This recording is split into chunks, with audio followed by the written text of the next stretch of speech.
I've been thinking a lot about this lately because a lot of people are following my journey and a lot of people are struggling the same way I did, the same way I do with ankylosing spondylitis, thinking about the future, are things going to get worse, thinking about what can we do now to feel better. And I've been thinking a lot about my journey being diagnosed. I was diagnosed with ankylosing spondylitis, an inflammatory arthritis, a chronic disease in my mid-20s, 24, 25 years old. I had symptoms since my early 20s, so we're talking 14, 15 years now. It's been a long time, and I sometimes don't sit down and think about this because I'm just trying to live in the present. I'm just trying to keep going. And now that I work with folks with ankylosing spondylitis, my life has become a little bit different. I think of it a little differently. But thinking back to when I was diagnosed, I was really struggling and I was trying to do anything I could just to feel better. I was desperate to feel better. I started doing things I would have never done because before ankylosing spondylitis, I was doing things I would have never done. Diet was different, movement, exercise became different. The way I lived my life was different. I was desperate. I was seeking any answer to find out how can I feel better. And throughout that journey, I started doing things, again, that I would have never done. Yoga, meditation, mindfulness, sauna, cold therapy. I used to hate the cold. Now I'm doing cold tub, cold showers. I'm doing things I would have never done. Meditation. I could never sit down and meditate. I would have never thought about meditating because in my mind I didn't need it. But when I started to really develop pain from ankylosing spondylitis, I said I have to try whatever I can.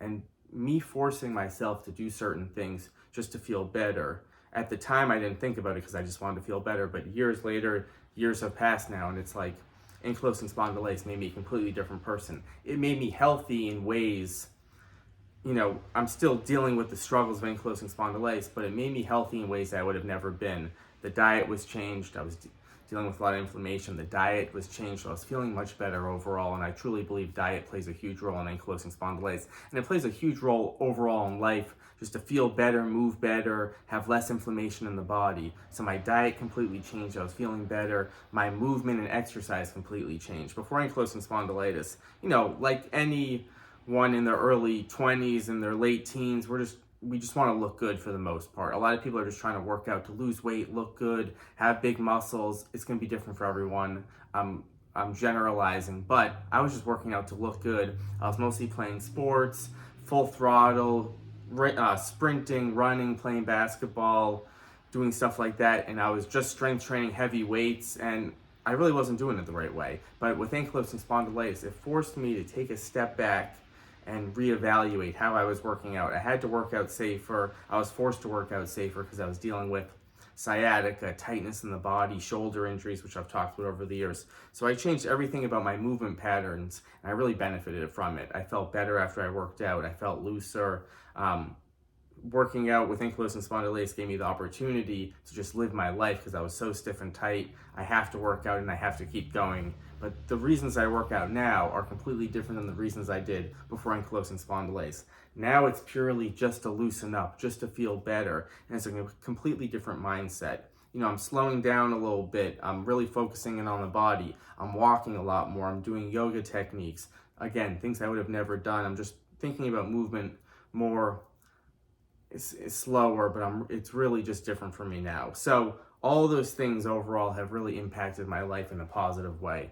I'm using the sauna a lot, things that have really helped me, but also just a great mindfulness meditation tool. The sauna, the cold tub, I'm pushing my brain, I'm pushing my mind in boundaries I would have never done because, I didn't think I needed to, but it's really opened up so many different things for me, and I'll never stop searching because with ankylosing spondylitis, I feel a lot better now, but I still deal with it. I still deal with the tightness. I still deal with the fatigue. So I'm still trying to push the boundaries. But looking back, all those things that I picked up have really influenced my life, and I'm grateful for it. I'm grateful for the fact that I can do all these things.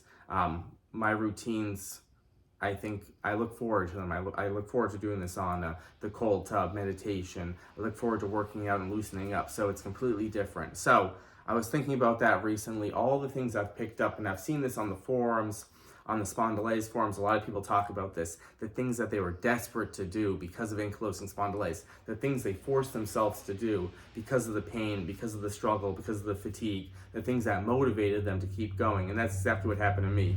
All these things motivated me. I don't want ankylosing spondylitis. Nobody wants ankylosing spondylitis. It's different for everyone, but it can really be challenging on the body. But with those challenges, and now every day I kind of think about this as motivation to keep going, that I have to keep going. And now with all you guys following me, following the journey, and me following you guys too, to see how we do with this, that we're going to keep pushing forward in different ways. We're going to keep challenging the body. So let me know what you guys do.